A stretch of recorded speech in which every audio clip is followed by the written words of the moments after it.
Hello, everybody, and welcome back to another episode of the Media Boat Podcast, your weekly rundown where we talk about movies, TV, music, and video games, not necessarily in that order.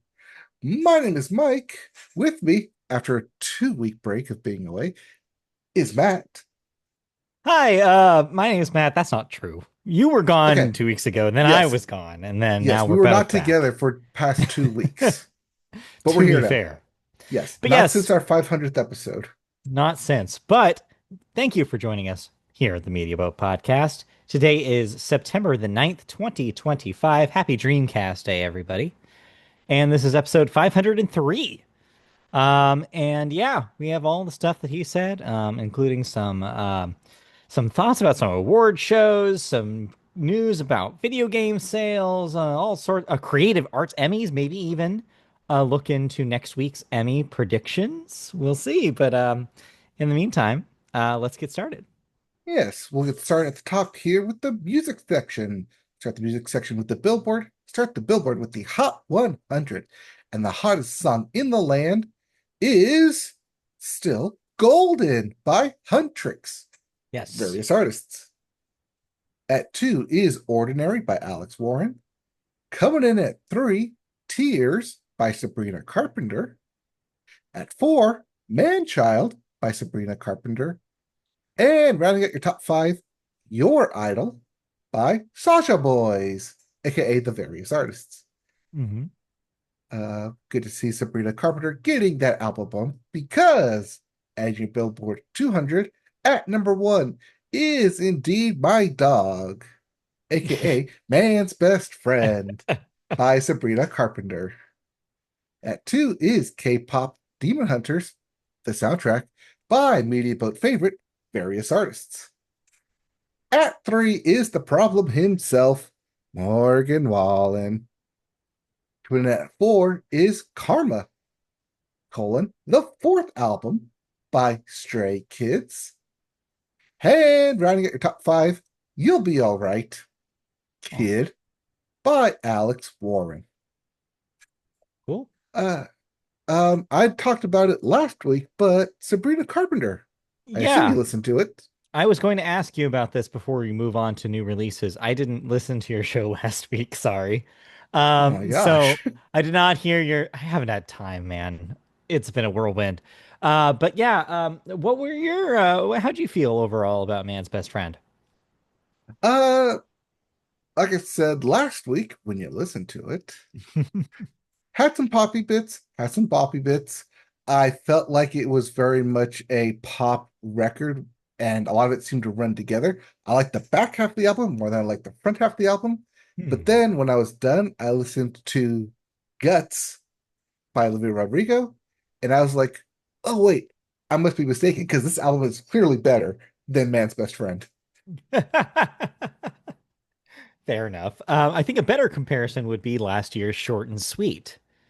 How do you think it compares to that? Did not care for Short and Sweet. I do remember that was weird, wasn't that? So you Yeah, like this better then? I found myself liking it better than Short and Sweet. Wow, this is fascinating. First, this opinion, this hot take you've got, and then also the fact that you just quote didn't get K-pop Demon Hunters, and now it's the biggest thing in the world. Yes, You're it just not is. a It's the second biggest thing in the world. you're just not a your opinion meter is getting strange as we get in late into and get into double digit years on this podcast. But anyway. Yeah, I thought Man's Best Friend was good. I actually don't get why there's been a lot of negative, like kind of mixed to negative reviews. I see a lot of people talking about how they don't think it's as good as Short and Sweet. I think of it as like a companion album. I think they go really well with each other. She found a lane and she's sticking with it. Also, I think she's going in more a little dancey direction on some of these songs. I really had a good time with it. On a second listen, I did think like I wasn't as high on it as the first listen. Like first listen, I was like, oh yeah, this is one of the best pop records of the year, period. Now I've kind of not soured on it, but I've kind of like it's evened out a little bit. I've plateaued a little bit, but I still think it's really good. Maybe short and sweet. If I go back to it, maybe it's the stronger, more consistent record. I don't know, but from where I'm sitting, I think Sabrina did exactly what her fans wanted. I think she's figured out a niche, and I think she does it really well. For me, I think that niche is too much in a young 20s party bubble where she's going to go and run around and not care about any consequences during her album. What are you saying that you're not a fan of all the sex jokes? I'm sorry, tears running down my thighs. I don't know, I just didn't vibe like the Raider could. I don't know. I don't know. I appreciated what she was doing there. I think she fills a niche that I think is important. I think that we should have a prominent young female artist that is open with her sexuality. I think it's a good thing. Every generation has one, and here's Sabrina. Yeah, but then number four on the charts, Man Child, where she says she's not choosing them, they're choosing her, but she's choosing them. She's doing this to herself, much in the same way Taylor was doing to herself the alcoholic phase and that last album. Well, I mean, um, young love and young living as a 20 something. It's a complicated affair. Everybody has their layers. Everybody, makes their mistakes or has mistakes done to them. It depends. Mhm. I get it. It's complicated. It's not just black and white. But anyways, But, anyways, if you didn't like Sabrina Carpenter or Morgan Wallen, we have new releases, including Trying Not to Have a Thought by Alderon Cadwallader. good good try. I think that got stuck in my throat there. Yeah, it did. Alderon Cadwallader. There's also Pantheon by Dance Gavin Dance. Play by Ed Sheeran, your big release of the week, Mm, the one that Taylor got out of the way for. mm. Songs for Other People's Weddings by Jen Leckman. Girl Violence by King Princess. There's also Pink Moon by Silverstein. Peremino Pop by Sophie Ellis Bextor. I think it's supposed to be perimenopop, like perimenopause. Perimenopop. Yeah, yeah, like perimenopause. Yes, Okay. Just making sure you got it. yes. Hence the pause. And lastly, Reach by 21 Pilots. Yes, you be reaching I be for the reaching. skip button on that. Yeah, I'm probably not going to listen to any of these. What? You're not going to listen to Play the last? Well, I guess, yeah, he is out of his mathematical symbols. No, play is still a symbol. Think about it on a remote But control. yeah, but not mathematical. It's no plus, No, it's divide, not. multiply, No, I think he's done with those. track. Yes. He ran out. He didn't want to do parentheses. Well, he He did ran parentheses. out. He didn't want to do exponents. He didn't want to do colon, He didn't want to do square root. square root. That'd been funny. He didn't All want to do right, a yeah, yeah. matrix. All right. But you know who would want to do all of those? Who? Taylor Swift, because she doesn't know how to stop. And she'll run into a joke over and over and over again because that's what the fans want and that's what the fans need. All What the right. fans need is more Taylor Swift merch to buy. I guess Luckily, so. Target is there to help fill the void because everyone's second favorite big box store, first one being Costco, obviously, Target announced Sunday that select stores will be open at midnight Hmm. local time on October 3rd to sell copies of Taylor Swift's newest album, The Life of a Showgirl, You can tell your friend, meet me at midnight. at Target, Yes. which will include exclusive variants as well as the standard edition. Hmm. The chain tells Variety that the number of local stores participating in the midnight sales will be around 500. Mhm. Target already has a store locator page showing which of its outlets will participate in the midnight sale. These variants are also available to pre-order online if you don't want to wait up at midnight. Also, if you're on the West Coast, you can listen to Life of a Showgirl at 9 p.m. while Yes. you're in line to pick up your copy of the album It's at a little Target. weird when you think about that part, but yeah. What do you mean? You have just a whole like Life of the Showgirl album kind of like Mhm. concert on everyone's favorite Bluetooth speakers, waiting outside the line for Target. Yeah. When Target closes at 10 o'clock and have to be open at midnight. Well, actually, it's funny that you say that. So that question came up, I guess, and they were asking whether they're going to close and then reopen, like they used to do. No, they're just going to have extended hours for that night. That's what they've Woo! claimed. That's how they're going to do it. They're just going to stay open between those hours. I think that that's to avoid having all the lines outside. This allows them to bring people in and have the lines start inside and then eventually lead outside. You mean they want the lines inside? So while you're waiting for 2 hours in Target to buy something, Buy things at you can be Target. like, Yeah. oh, maybe I need that from Target. Hmm. This has been staring at me all night. I'm just going to Right. give in to the impulse and buy this at Yeah, Target. I'm just chilling next to this bikini that I've been looking at. And like, oh, I could just buy the bikini. I don't know. It's right there. Just could grab it and put it right here.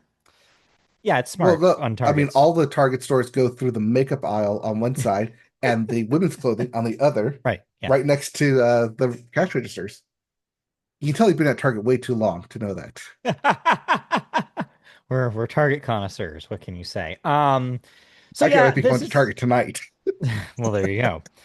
Yeah, I think this is smart. It's a little bit of a throwback, a little bit of I'm a little nostalgic, mostly for video games on my part. But like going to retailers at midnight to get a thing, retailers, is an old feeling thing, and that doesn't really happen anymore. But it's cool that they're revitalizing that old energy. Um, it's going to be bedlam, though. I don't recommend actually going to these things, especially if you can just listen to it at home. But if you want to be part of a Taylor Swift moment, if you missed that feeling when you saw Eras Tour in the theater with all your Swifty friends, then maybe this is a fun thing to do. But I personally will be avoiding this like the plague. But that's just me. Yes, but when else are you going to be surrounded by other Taylor Swift fans where you don't have to spend $500? You just have to spend $20. Well, actually, probably like 25 nowadays, right? I don't know how much a CD is CD? anymore. No, they're there for the vinyl You editions. think they're there for the vinyl? I think it's a mix. I would bet. Target finals are where it's at. I don't know about that. All right. Well, what you do know about, what you can tell me about where it's at, is the VMAs. Yes. MTV had their annual Video Music Awards this past weekend. I'm sorry, Um, who had the VMAs? well, I was going to bring that up. You beat me to it. But notable this year is that it wasn't just on MTV. They have done a simulcast in previous years on some of their other cable channels owned by the Paramount conglomerate, but this year was the first time that it had a simulcast on CBS, proper network television. So even if you had an over-the-air antenna, you could still watch the proceedings. Other than that, it was pretty much a VMAs. And I've watched a lot of old VMAs recently, and so it was neat seeing the new one reflect so much of the old one. Not a whole lot notable, really, from this year. It was a pretty predictable affair. They've expanded their legacy awards into including two new categories, where they honor a Latin star this year, honoring Ricky Martin, and they also honor, I'm guessing, a hip hop star, which this year was Busta Rhymes. So kind of, and then of course the usual Video Vanguard Award, which this year was given to Mariah Carey. So as you probably would have guessed, this was a big night for Sabrina Carpenter. Short and Sweet took Best Album. It was a big night for Lady Gaga winning a early award. I want to say it was Best. I forget what it was. I forget. If the VMAs really, there's categories you don't really need to know. But the biggest surprise winner of the night out of nowhere, at least to me, was Ariana Grande on an off album year.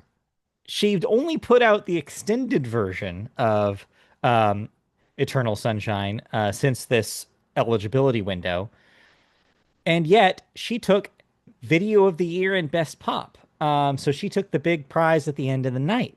Was kind of a shocker to me. Beating Sabrina, beating Taylor, beating like several other like big heavy hitters, beating Billie Eilish for Birds of a Feather. It was a surprise. This was, of course, the extended long form music video she did after she released the bonus tracks for Eternal Sunshine. So yeah, it was nice to see Ariana do like basically have a little bit of a victory lap after their for her Eternal Sunshine run, because I want to say that We Can't Be Friends also won last year's VMA for Video of the Year. So she's just on a tear in the video art form. So good for Ariana. Other than that, a pretty bog standard show. Not a whole lot of big moments to call your friends about. I really did enjoy Sabrina Carpenter's performance. It was cool. She kind of had it on the streets of New York and had like recruited a bunch of drag queens to be her backup, which was neat. So yeah. Other than that, though, it was all right. Nothing super crazy. Now, the VMAs are still a fan voted experience, Yes. correct? Yeah. All right. Yeah. That's kind of So where you're coming from. So the Arianators, as they call themselves, were in full force. the Speaking of what? Ariana, that's what they're called, Arianators. I didn't make it Okay. up. Yeah, I don't love it either. I don't even think she likes it that much, but that's the name they gave themselves. So here we are. Uh, They just just don't call pronounce themselves it. Grandes. Yeah, yeah, I know. You could be the Starbucks squad or something. I don't know. You could Yeah. have come up with something. But yeah, that's what they are. Just don't pronounce it Arianators, and you're probably okay. Um, in other Ariana Grande news, pre-sale for her Eternal Sunshine tour went up today, and guess who got tickets? Taylor Swift. I mean, probably she might be there one of those nights, Okay. but no, I will be going. Christy and I, a friend of the show, of course, got tickets this morning in the pre-sale to go to the first night of her LA shows. We'll be there at Crypto.com Arena, all the way up in the nosebleed section of 334 on the side view. You're going to the crypt. We're going to the crypt to see Ariana. Yes, it's notable because she's actually doing two venues. There are four total nights in LA, two at Crypto and two at the Kia Forum. And so we just happened to be going. We wanted to try to get the first night.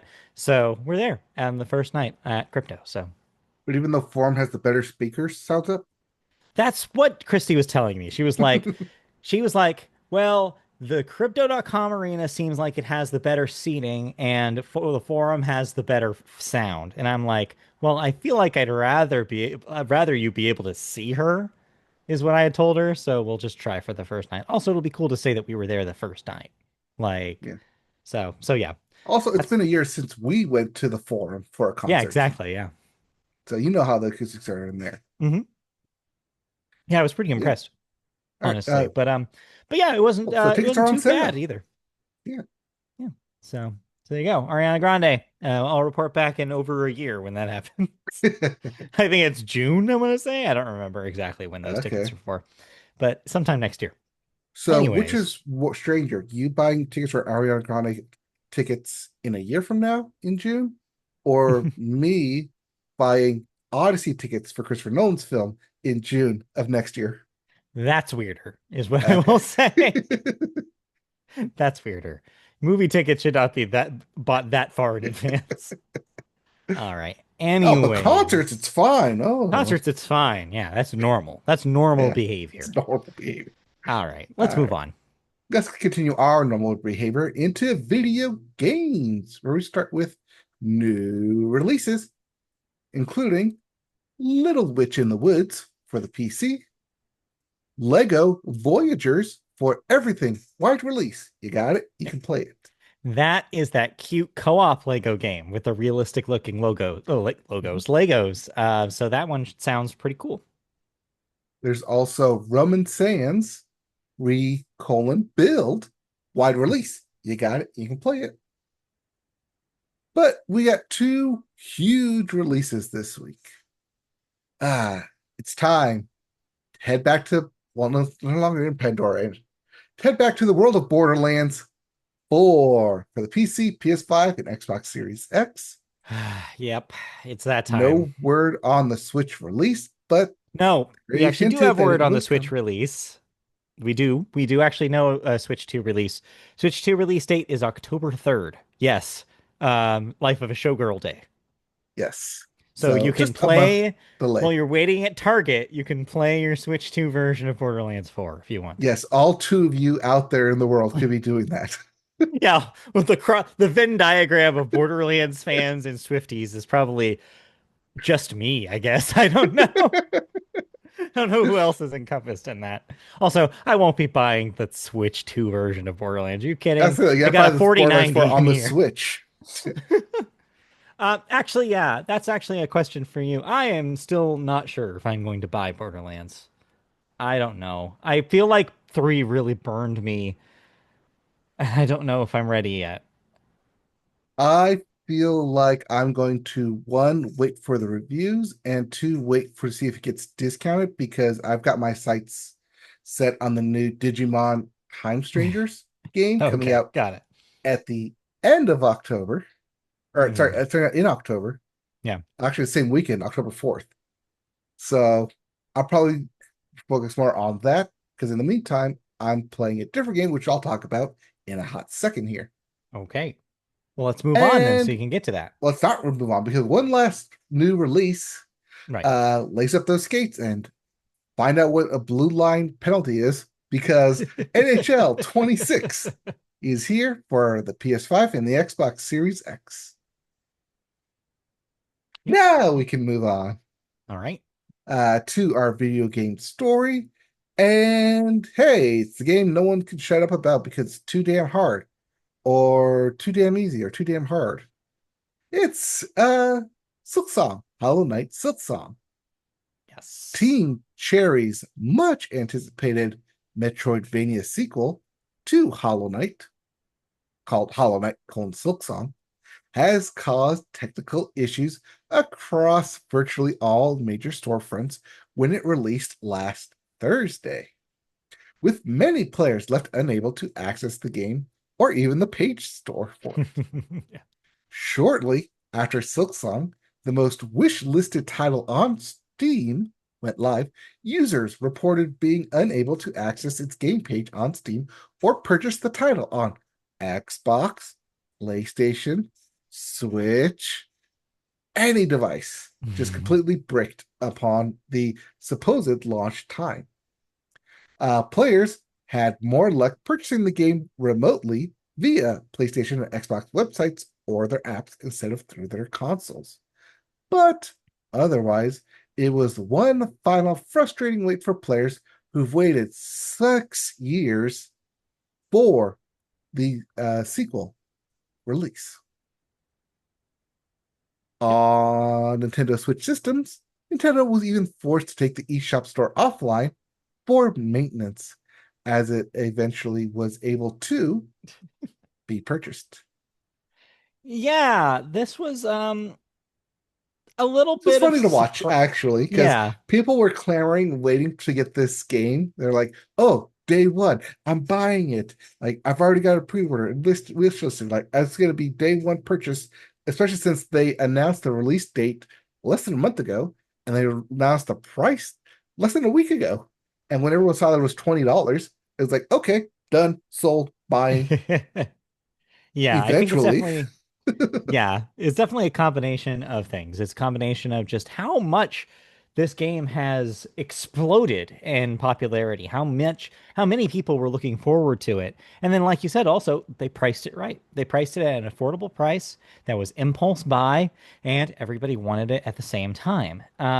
So yeah, I included the story because I was just like, this really just goes to show you how much of a phenomenon that Silk Song has do, do, do, become. do, do. It's the only thing people can talk about this past week. It's just eclipsed all other conversations.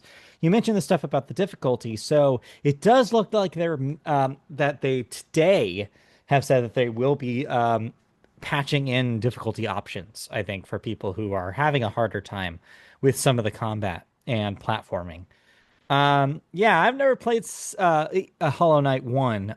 This is not I mostly because I heard how hard it was. But yeah, it seems like the people who are really into this game really, really love it, and this is going to be an easy contender for a lot of people's game of the year, Assuming they beat it. assuming they can finish it. Yeah.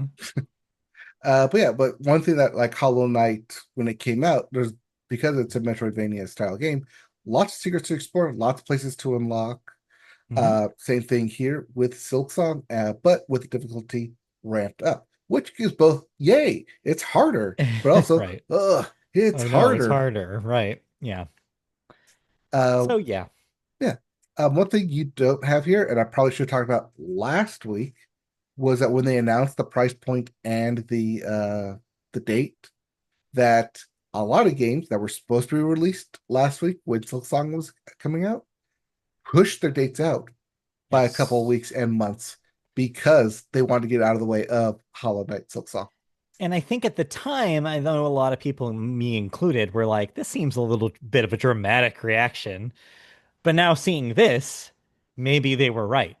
Maybe that they wanted to get out of the impact zone so that way somebody would buy their game. Yeah.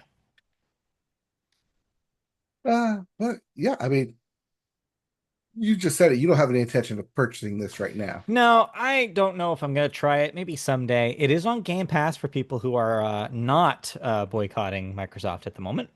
But yeah, so it's out there. Maybe someday I'll play one of those games. I have Hollow Knight Void Heart Edition on my PS5 downloaded, Okay. but haven't played it. Mhm. I feel like I should play that just to get an idea if I wanted to Yeah, play Silksong probably. or not. And then with everyone saying that, oh, this is super hard, I'm kind of glad I didn't spend the $20 because I would have run to the first boss. Or much like I do with a lot of roguelikes where I can't get past the first boss and just Right. quit. It was like, oh, well, that was a waste. But yeah, I mean, looking forward to people streaming this. Looking forward Yeah. to Silksong at awesome games done quick in 3 months from now. Yeah. Look forward to that. Uh, now, have you been playing anything, or can I just talk here? Uh, I think this is just you. I think, yeah, just Donkey Kong, trying to wrap that up, but yeah, nothing else. All right, then I'm going to talk about game I ended up purchasing, not for $20, but for was it $60? 50 Mhm. bucks, $40, 39.99, $40. Everybody's Golf Hot Shots. Yes. All right, so I was a big fan of Everybody's Golf when it came out in 2019 because I liked this like goofy cartoony golf game. But then also when COVID hit, it was definitely a good way to have like couch co-op, which absolutely like saved sanity during that point. Yeah, I bet. Because you could play and like just hand the controller. That's one thing I liked about Everybody's Golf is that you don't have to have separate controllers. Everyone could be on the same controller. You just hand it over. Just hand it over. Mhm. Um, and so it's back 6 years later. Everybody's Golf Hot Shots, which, as you noted when we talked about this a while ago, Hot Shots was the name of the US version, Hot Shots Golf, while Everybody's Yes. Golf was the Japan version. And now they've combined them.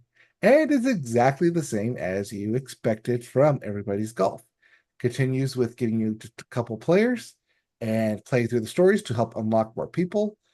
You get more coins, you help unlock more gear, more clubs, more outfits. It Hmm. feels like there's a lot more in here and more to do, but I kind of like that. I wish the games could go a little bit faster. I do like that they're 9 holes instead of a full 18. I will eventually get to the 18 holes, but I like that it does move very, very fast for it being a 9 hole. All of the original inputs are there, as well as you can make it so you have the new inputs depending on you like on your play style. I'll switch them left-handed, right-handed, which is really great, and a lot of good accessibility features. It's a fun game. It's also not that deep of a game either. Yeah. What you see is what you get. If you like kind of cartoony golf, if you played everybody's golf or a version of Hot Shots, where you got your mega cups, your tornado cups, they have added kind of a Mario Party style system in one of the gameplays where wherever your ball lands, you can get different tickets of like buffs or debuffs for your competitors. So that is a new interesting aspect. I've only played one round of them, but it does add a very Mario Party style twist to it where, oh no, I have to hit this chip with a selected club that this guy Yeah. that my opponent selected, which happened to be the driver. Is like, what am I gonna do here? So it is kind of like fun like that, where it can be wacky and crazy at times, but you do have your classic modes as well. Stroke play, match play, co-op play as well. Um, but yeah, what you see is what you get. It's not trying to hide anything. It's not trying to be like getting any deeper than that. There is an online version as well for when you get really good and want to take your game online, but there is still enough to unlock just playing through single player mode that I'm having fun with it. I did stream it. I will be streaming it again later this week. Um, it's comforting. It's fun. It's a clean game. It does exactly what you want. It does exactly what you expect it to do. Doesn't try to do anything Mhm. too special now. Like aside from that Mario Party mode. Yeah, and I think that that's what's leading to some of the mixed reviews I've been seeing is I think people who are like, "Oh, I want this to feel like the old like clap hands ones that like we loved so much on the PlayStation." And I think people are a little disappointed that it's not exactly that game anymore. But at Mhm. the same time, if your expectation is I just want a fun arcadey multiplayer golf game, then you'll probably be pretty pleased with what this package is. Now you're playing on PS5, right? Correct. Yeah. It Yeah, is because definitely more of a sequel to Everybody's Golf than it yes. is a sequel or spiritual sequel to Hot Shots Yeah. Golf. And I've And seen some of those reviews as well where they're like, oh, mhm, yeah, I was a fan of Hot Shots Golf 20 mhm. years ago. And here I am picking it back up. I was like, yeah, but that means you missed Everybody's Golf 5 years Yeah. ago, which this is Uh, what it's based on. yeah. But yeah, the other thing is, I lost my train of thought. I was going to say something. Oh, yeah, yeah. No, why I asked you if you're playing on PlayStation 5 is because it is important to note that apparently the Switch 1 version of this game has some severe frame rate issues. Apparently runs at about 22 frames. So maybe Oh, if you can avoid playing the Switch version, maybe think about other platforms. yeah, no, this is a big screen TV. Everyone gather around, couch co-op for us. Yeah, yeah, yeah. So, when I unlock more people, I want to have a big everybody's golf tournament, unlock more clubs so you can customize. But yeah, it definitely ramps up in difficulty the further you get, but that also like helps improve your own skill as well. Yeah, exactly. All right. Um, with that, I think we can safely move on into the television section where we start with Yes. the sports corner. Do, do, do, Yay. do, do. And I almost forgot that this happened because it was the first week of the NFL, but the US Open finals was this past weekend, Yeah.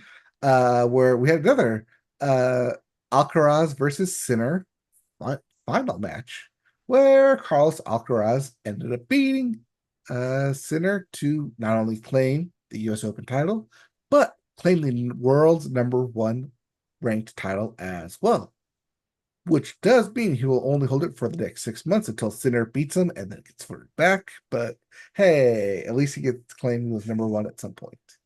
And then back and forth they go. And this was actually a better match than the one they had at Cincinnati a month ago. Oh, that's good. Or at least it was. They say it was. I don't know. Like I said, I didn't watch because it was week one of the NFL. Football's back. All other sports don't matter anymore. Hey, that's not true. It is true because half of these teams are undefeated. When have you had half the league undefeated? only every year after week one. Yeah, that is how that works. So yeah, if your team won, congrats. If your team lost, I'm sorry.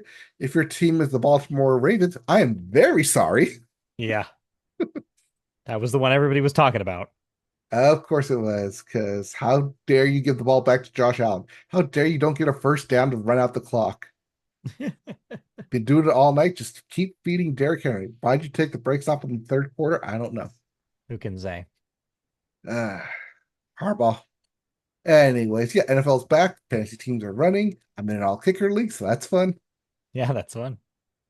So yeah, fantasy and sports gambling shoots up. But hey, there's still baseball going. The other league that's still in play. Well, we got another elimination.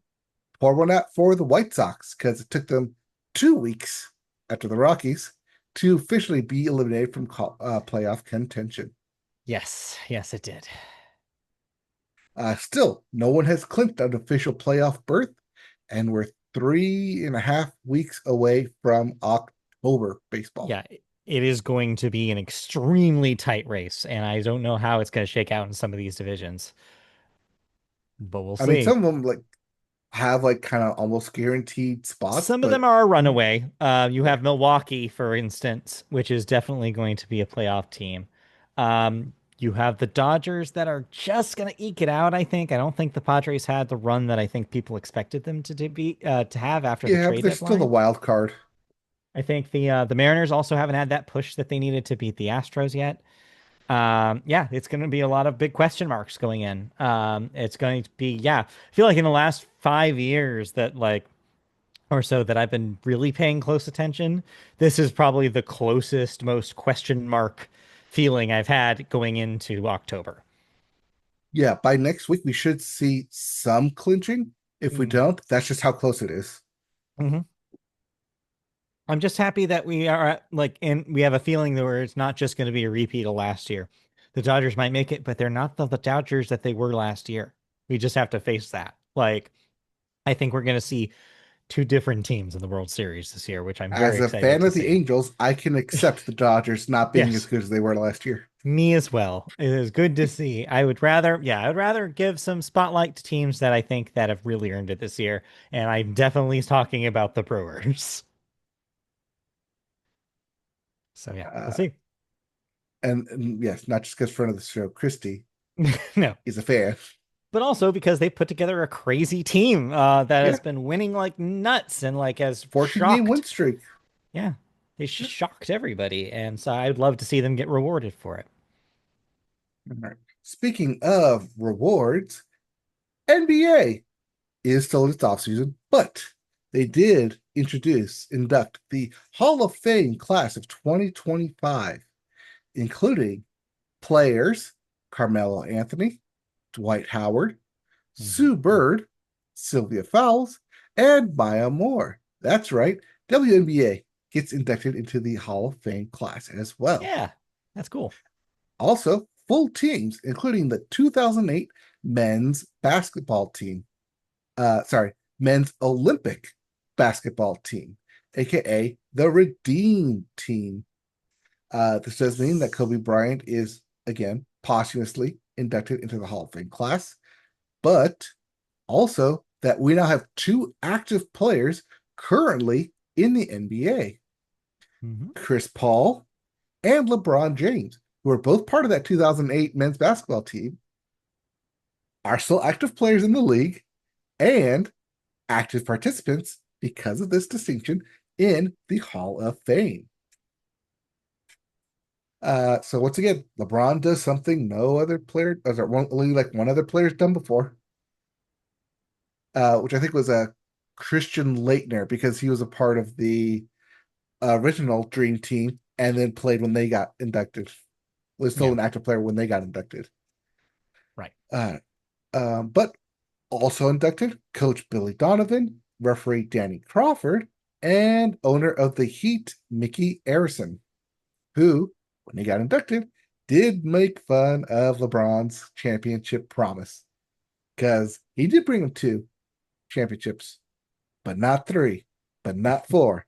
but not five, but not six. Yep. Uh, but as with all good news, we still have to do the bad news, which is also happened to be the biggest story of NBA. So thank you, Yeah. Kawhi Leonard, for carrying the NBA offseason's news. So journalist Pablo Torres made a shocking discovery that Kawhi Leonard was being paid an appearance fee for not really appearing anywhere. Um, Part of this appearance fee just happens to coincide with an investment from Clippers owner Steve Ballmer to said company. Mhm. So a lot of journalism from Torre here sees this as skewing around the salary cap, which is accurate in the technical sense. So, according to the collective bargaining agreement in the NBA, players can get endorsement deals from outside companies, which is where this is being labeled as for Kawhi Leonard. It's an outside of the Clippers organization being paid to endorse a certain product. Mhm. Now, the legality of this comes in where he's being paid $48 million for an appearance fee, but he's not appearing anywhere. He's not a spokesperson for it. He doesn't do any marketing for it.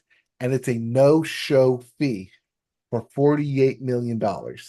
Yeah. Normally, under the CBA, that $48 million for a sponsorship is acceptable because it's considered a premium for an athlete or a star athlete to be part of a sponsorship. But then you have to show that sponsorship in how does it justify $48 million in appearance, in talks, in advertising sales? But because none of that happened, why is he getting $48 million to basically do nothing? And that's where a lot of this looks like and can be, well, I say technically labeled because it's not through a court of law yet. The NBA has to do their own due diligence investigation to it.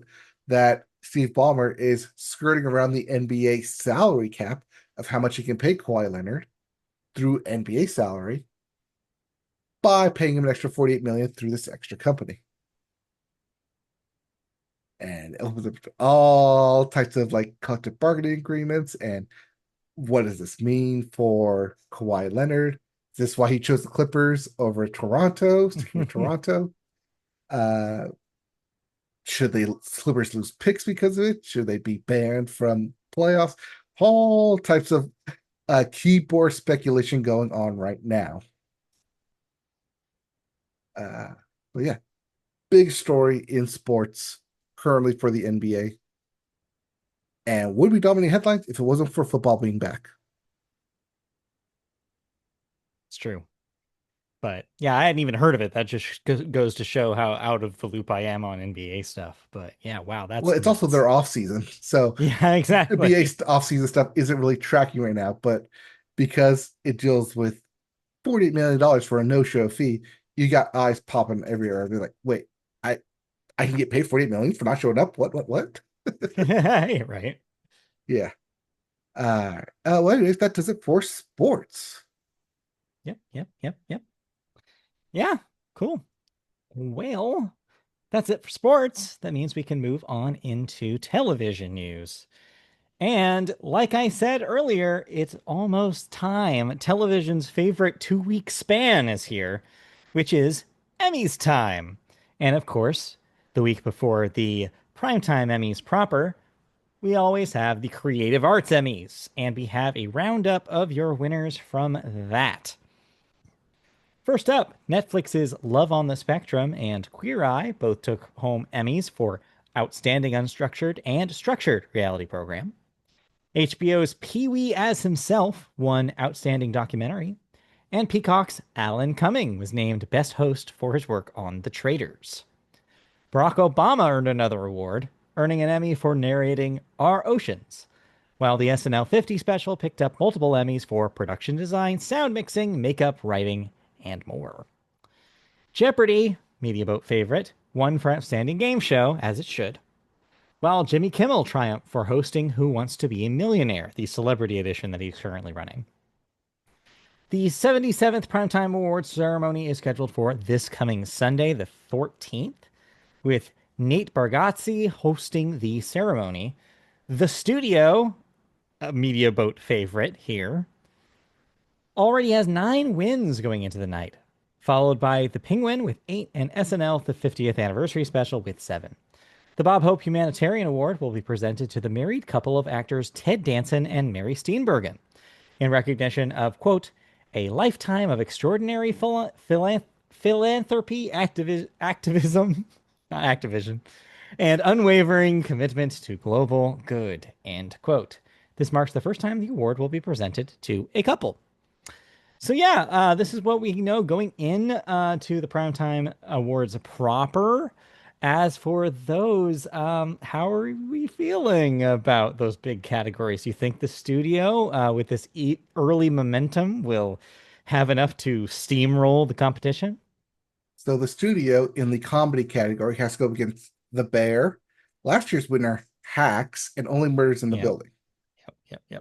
The Penguin is technically in its own separate category of specials and not a part of the drama category. So it could easily win there, especially since they already not going to bring it back for season 2, which means it does not pull a White Lotus and will win the limited series category. As for your drama category, big pull for the Pit here.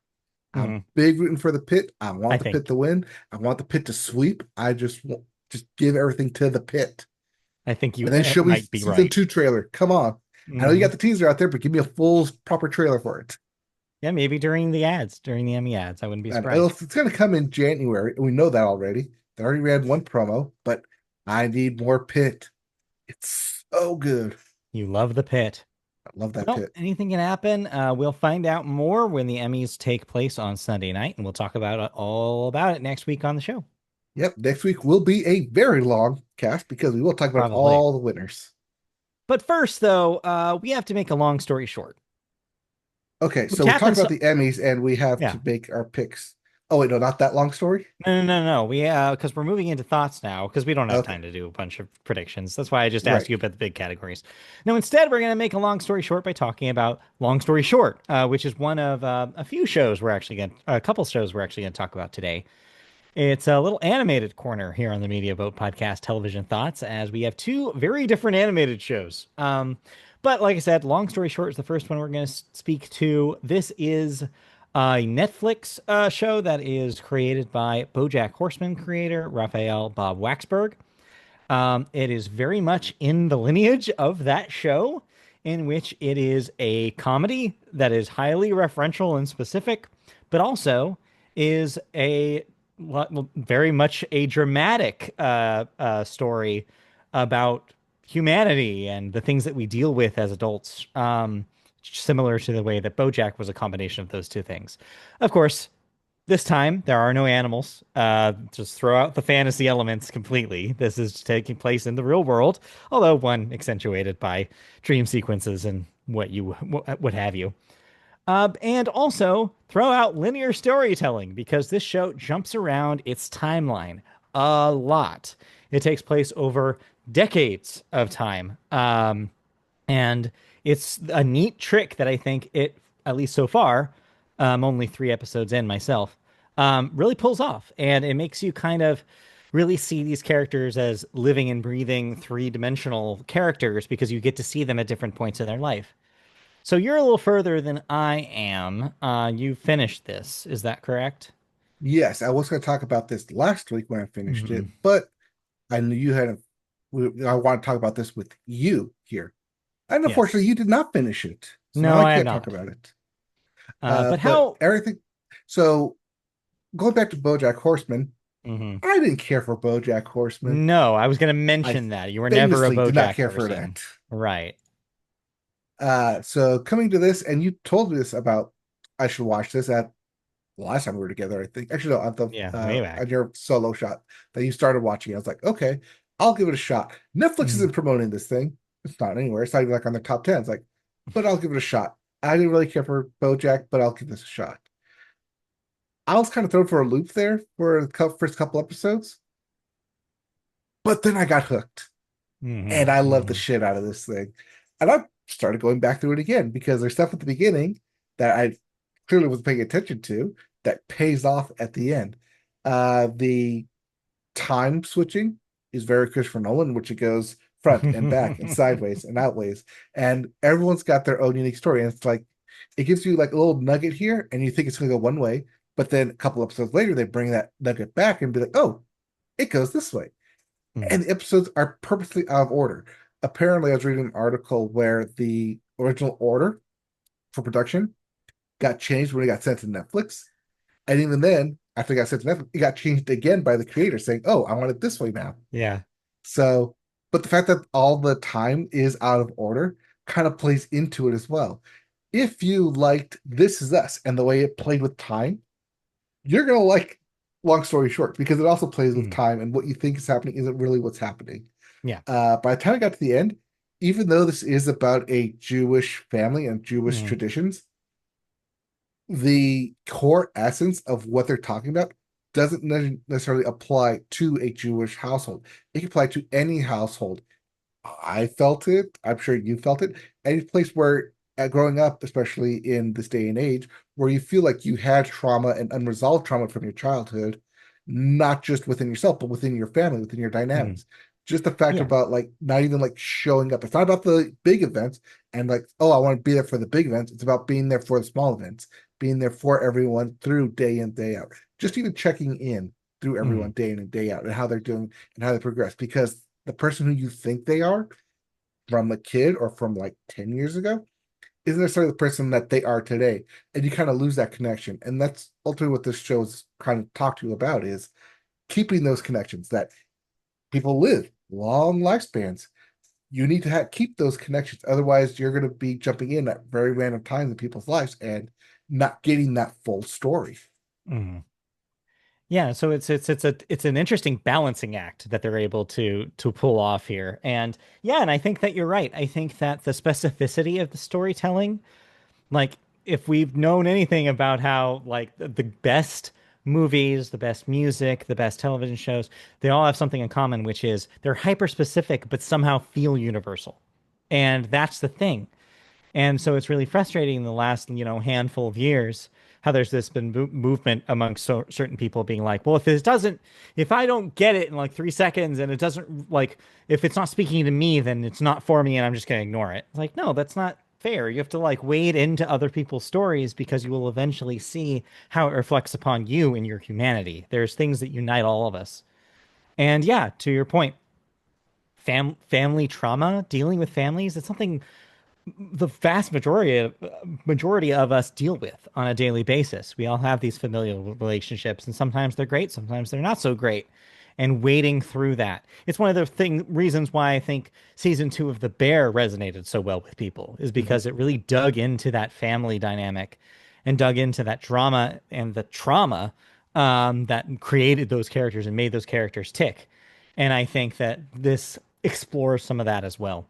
I'm excited to continue through it. I really like Bob Waxberg's style. I really liked BoJack Horseman, but I would say that if you didn't really dig BoJack, I think you're correct, and I think that it's a little bit more of a universal story. I think it'll be a little less uh, acerbic, a little less, in your face, and that might bring more people in to appreciate what it's doing than maybe BoJack did.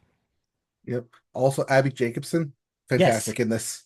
She's such a good voice actor. I was telling that the first episode, I just looked at Christy after like 5 minutes and I was like, man, she should do more of this. She's so good at it. Like, she's just such a natural born talent for that kind of thing. I just enjoy listening to her.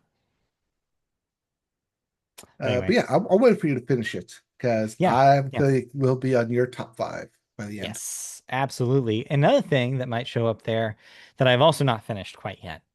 But there's only 4 episodes, but I'm going to try to make them last because I just want to cherish that this exists. Is that there are more episodes of Pokemon Concierge up on Netflix. So if you want something that is the tonal opposite of Long Story Short, check this out.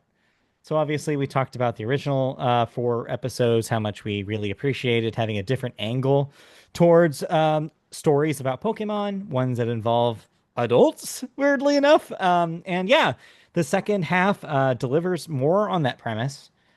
I already am really enjoying the first two episodes that I've seen of this drop. It delivers more of what you wanted from the first season, which is just cute Pokemon doing cute things, beautiful, sunny, handcrafted stop motion animation, just cuteness overload constantly, but also a grounded feeling that I think other Pokemon media does not have. At no point are you thinking about how crazy it is that Pokemon exist. You're thinking about the characters and what they're dealing with. And, oh, she's stressed because she's, responsible for running the whole resort today and all the different misadventures she gets into. Sure, there are moments where she has to have Pokemon use their powers, but like beyond those little small moments, it's mostly about the characters. And it's interesting to see kind of that adult, mature perspective in the Pokemon world. I just love small things about it, like calling up a boss and having the boss tell you, "Well, I can't make it in today." It just seems so mundane, but mundanity makes it interesting to me because you don't get the mundane in Pokemon stories. People have jobs in the Pokemon world, turns out. It's wild. People have apartments. People have roommates. It's like it just blows my mind. I'm just like, oh, that's cool. It's just something very cool about that just very simple idea to me that there's a living world outside of the big championship trainer moments and the gym leaders and all of the bombast that we see in the no in the regular anime or in the games. In this corner over here, there's a resort and there's people, there's adults that work there. And that's just a neat idea. And I think that it will, from what I can tell from the trailer, we get a little bit more of that in the episodes I haven't seen, where we get to learn a little bit about the main character. And I'm very excited to see where that goes. Yeah, the world of Pokemon is much like the world of Star Wars, where there's huge, vast out there that Hmm. it doesn't have to be only about gym battles. It doesn't have to only be about Right. the fighting, the Jedi, the powers. That, like you mentioned, there are aspects of this world that you just don't think about, that you either take for granted or you just not think about, like the roommate aspect, like the concierge aspect. Like, well, what happens if your boss can't come in? I got to take charge somehow. It's fun. It's cute. Yeah. It didn't end up on our end of this because and it premiered like on like the 30th of 2 years ago now. Well, actually, it It's the did. It 30th. did end up on my list because it still ran in January. I believe it was my number one last year.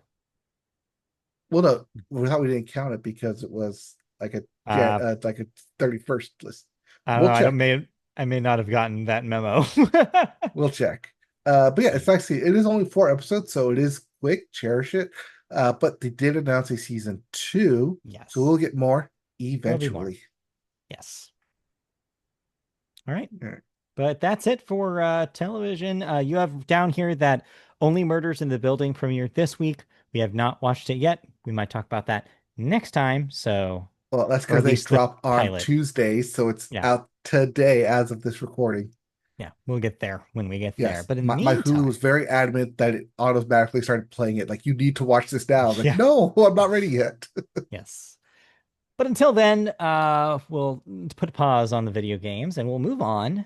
Yes, Or sorry, not the video games, the television shows. I television. forgot what category we were in. And we'll go move into some cancellations and renewals. What am I no longer watching? Well, no cancellations this week, but three renewals for you. Just after its premiere of its first season, The Office spinoff The Paper on Peacock gets a second season. So it's already looking good for The Paper. We All right. also have no one, by the way, no, we did not watch this. I watched the first episode because it Okay. auto played after Sunday Night Right. Football because I was watching it on Peacock. Yeah. I couldn't get into it. I'm sure it's No. lovely. I just no. Yeah, I I don't didn't know. like The Office in general. I know I Sure. don't like BoJack. I didn't like The Office. Why are you listening to me? Yeah. But The Office, everyone's favorite show that they hear through the wall of their roommate's, the other wall of their roommate's apartment. You know. Anyways. I mean the one that's not having sex. Yeah, exactly. The other wall. Anyway, we also have Rogue Heroes getting a third season on MGM Plus, Mhm. and Leanne getting a second season on Netflix. Yep, the Leanne Womack show on Netflix. Ah. I didn't know what that was, but that makes sense. All right, let's move on into our last section for the show today, which is movies. And we always start the movie section with the weekend box office numbers. Wait, sorry. I don't know if anyone could have called how big this opening was. Yeah, what? People really like The Conjuring, apparently. I don't know why, but Mhm. it's there. Well, it's there. Are But you going to yeah, talk about number it? one.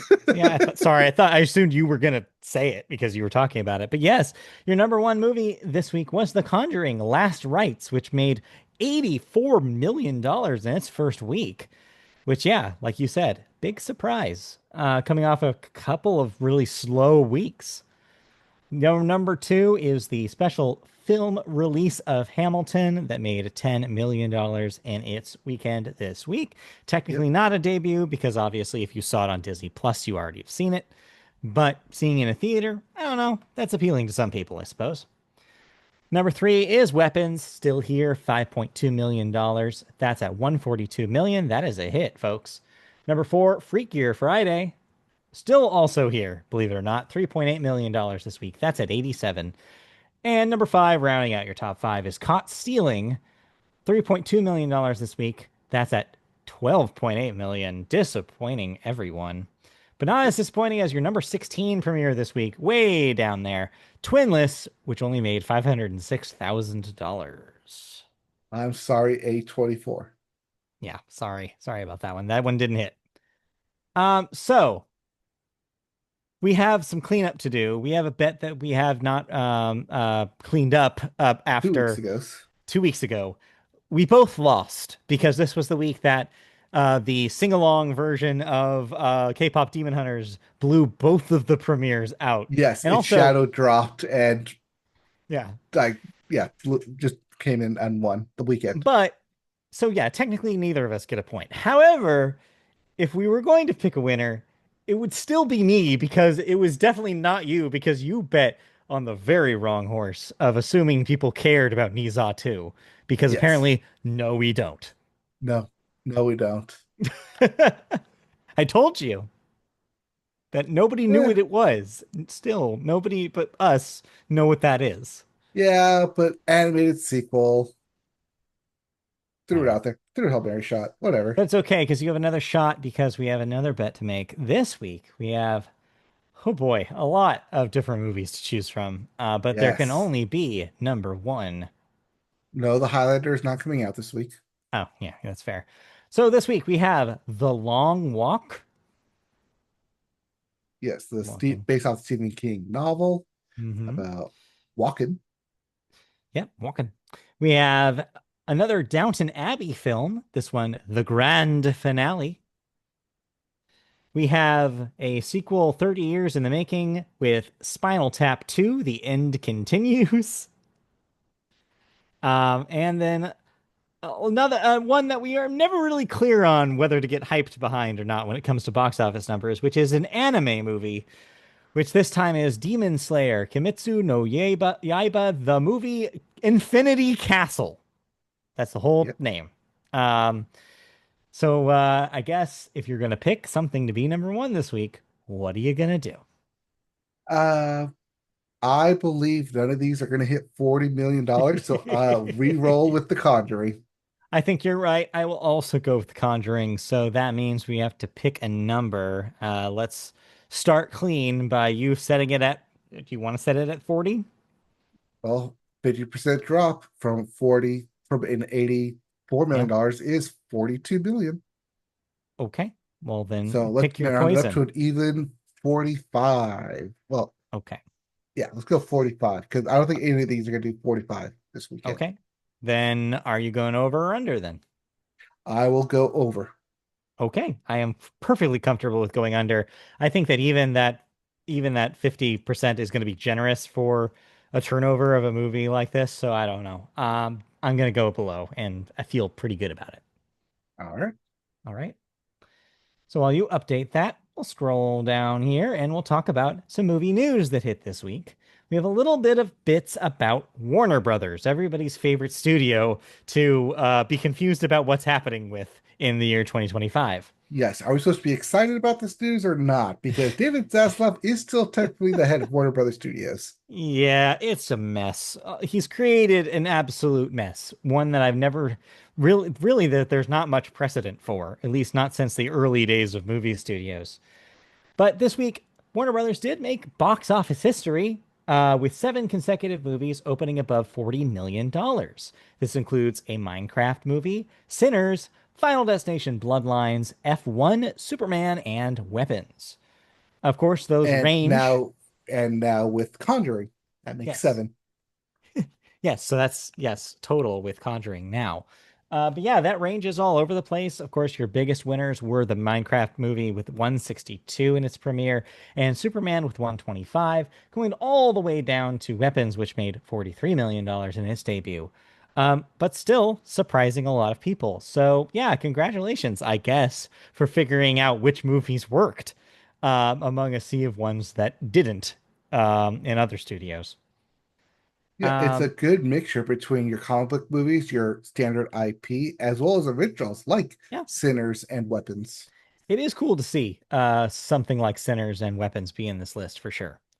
And then, of course, but Superman being on that list is, of course, a giant green flag for Warner Brothers to immediately get the next one going. And that's exactly what's already happened. James Gunn formally announced that Man of Tomorrow, his follow up to the Superman film, will be releasing in theaters July 9th, 2027. This isn't a direct sequel to that film, but instead will focus on Lex Luthor, played again by Nicholas Hoult. So, yeah, sure, why not? Yep. Yep. He made it clear that Man of Tomorrow is not a Superman sequel, or sorry, Yeah, direct sequel. It's the other project he was working on. That's a semi sequel. Superman will be in it, but he will not be in the main focus, right. which, when the image released, led people to believe that will be a Lex Luthor focused film. Yeah, it makes sense. Just keep expanding that universe. I mean, you're going to have this and Supergirl, like expanding kind of the world of this character instead of just being another Superman movie. Mhm. Meanwhile, though, Warner Brothers has also gotten some legal situation here, specifically by suing Midjourney, the AI company, by joining other studios in that copyright battle. In the complaint, Warner Brothers alleges that Midjourney willfully creates both still images and video of its characters, including Superman, Batman, Bugs Bunny, Daffy Duck, and Tom and Jerry. The complaint also alleges that Midjourney recently eliminated guardrails that blocked users from creating videos that infringe on its IP. So yeah, it's really easy to assume that, oh, all these companies, all these big firms are so AI forward and want to make sure that AI becomes the next big thing. At least that's how it feels sometimes, when we get so much news stories about this studio is backing AI, this studio is backing AI. It's like a constant refrain. But the thing to remember is that the number one thing that companies care more about making money is their copyright. They want to own it so they can make more money in the future on the stuff that they own. Intellectual property is always a big deal. So it's not surprising that this is the one thing that they're going to be angry with AI companies about, the use of their copywritten characters. And so yeah, makes sense that WB would join this. Yes, that is number one. Protect the copyright. The Mm. number two on that list is how do I make money off of this? Yeah. And those two, And like I said, not those two having it with things, Midjourney is yeah, not making them money. But right. if all these studios pull their resources to create their own AI Midjourney like, or if they pool their resources to purchase Midjourney Yes. and then get a portion of that fund back into them, all of a sudden we've created AI Hulu all over again. Yeah, that is absolutely a possibility. It's something that they could already be thinking about. The studios could be uniting to try to sap as much money away from these companies just so they can be small enough to get purchased. That could be obvious. That could be a possibility. Something in their game plan. Who knows? But yeah, you're right. It's something that we see a lot of. These studios don't want to run into a Kleenex problem because think about Kleenex, right? It's like a become a generic term Mhm. to the point where the company Kleenex is probably really pissed off about it. Same thing Well, with yeah, they need to take Band-Aid. the Nintendo approach where each game Yeah. system is not a Nintendo. Exactly. And so, yeah, and they don't want, an company to come out and everybody makes a Superman movie because then what's special about their Superman movie? People will care less about it and it'll become generic. They don't want that to happen. That's why these IPs are so important to them. Right. That's why they sue Midjourney and OpenAI and all these other AI software created and say, if you want to use Superman in your AI creation, Mhm. use our licensed Right. AI created Superman on our website. So you pay a subscription to use it and we make money that way. Yeah. And So I it's a just made a tricky $10 billion idea right there off the top of my head. so it's tricky for some people like us to navigate because yes, it's great that they're, trying to take these guys to court and actually show that they're doing something illegal because they are. But you're right. There is that question about are they doing it just because they are eventually going to make their own? And that's even Yes. more worrying because then you We have more know of they this are not stuff. doing this out of the goodness of their No, heart. no, they're not doing this because artists are losing money. They're doing it because the studio is potentially losing money, Mhm. and that's their problem with it. But yeah, it's a complicated thing, but all this stuff with AI is a big complicated swamp of stuff. I just hope it's over sooner than later, because it's exhausting to cover.